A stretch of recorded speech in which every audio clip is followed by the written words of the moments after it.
안녕하세요. 케니입니다. 수업 요약 드리도록 하겠습니다.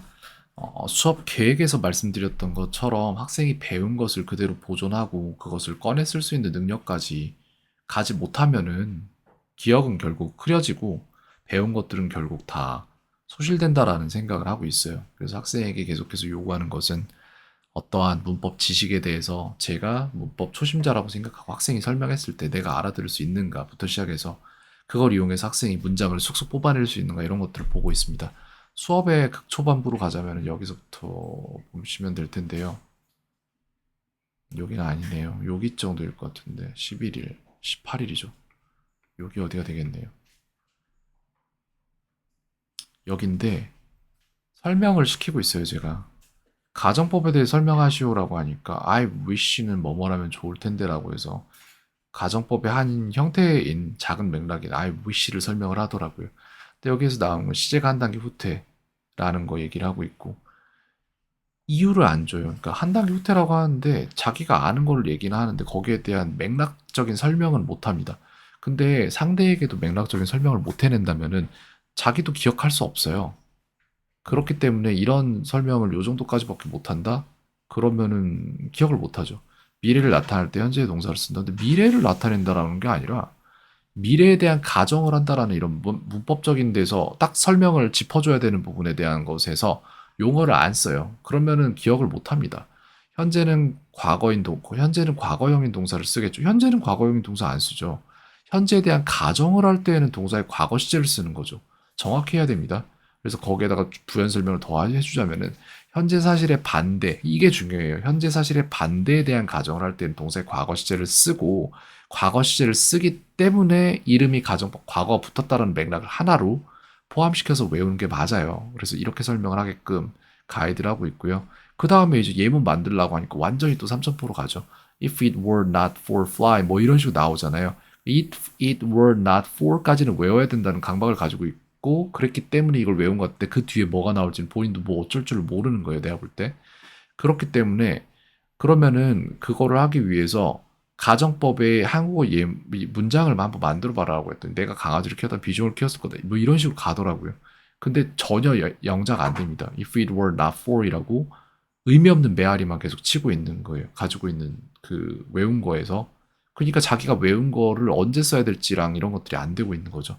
그래서 이걸 갖다가 쭉 들어보고 쭉 설명을 해주고 가이드라인 다시 잡아주고 또 시켜보고 또 안 되면은 그 다음에 가서 또 시켜보고 또 안 되면은 또 시켜보고 이런 식으로 해서 쭉 올라가면서 해내도록 만들고 있고 그렇게 해서 점점 학생이 이런 모든 것들을 복잡한 설명에서 간단한 설명으로 옮겨가고 있고요.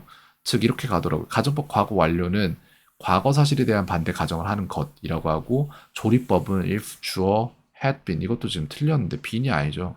이렇게 바꿔줬어요. 그래서 제가 주어에다가 had 플러스 past participle 들어가고 그 다음에 나머지 넣고 그 다음에 주어 would have past participle 그리고 나머지 들어가고 이런 식으로 그래서 왜 쓰는지에 대한 설명은 지금 안 해도 되는데 괜찮은데 해야겠죠 나중에.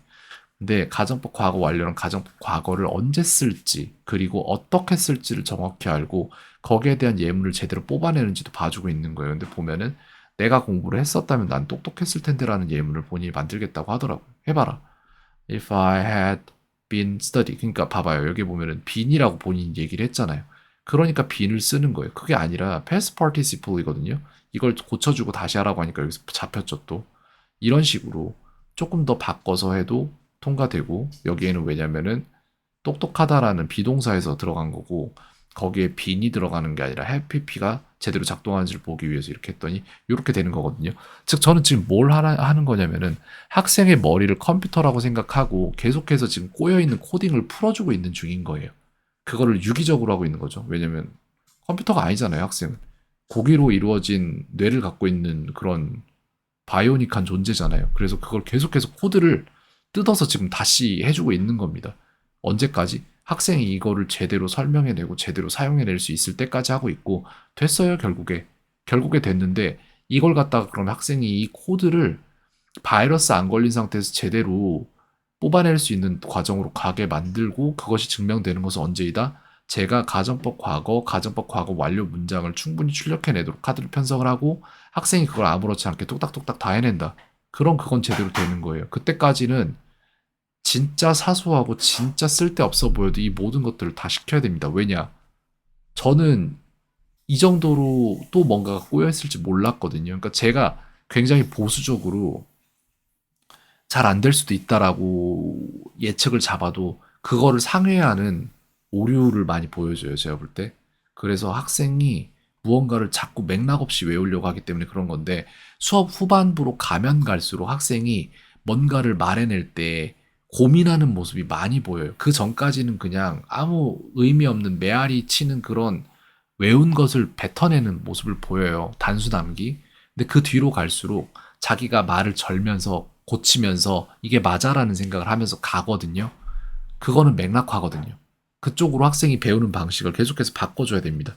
영어에서 배울 게 많은 게 아니라 제대로 배우고 제대로 기억한 것들만 많으면 금방 끝나요. 근데 학생은 그걸 안 하더라고요. 보니까. 그래서 가정법에서 이렇게 하고 있고 다음 시간에도 마찬가지로 되나 안 되나를 볼 건데 이번에는 완성된 지점까지 왔으니까 카드 편성하고 숙제 주면은 아마도 다음에는 완벽하게 해낼 수 있을 것 같습니다. 그런 식으로 나머지도 다 가르치도록 하겠습니다. 여기까지 말씀드리도록 하겠습니다.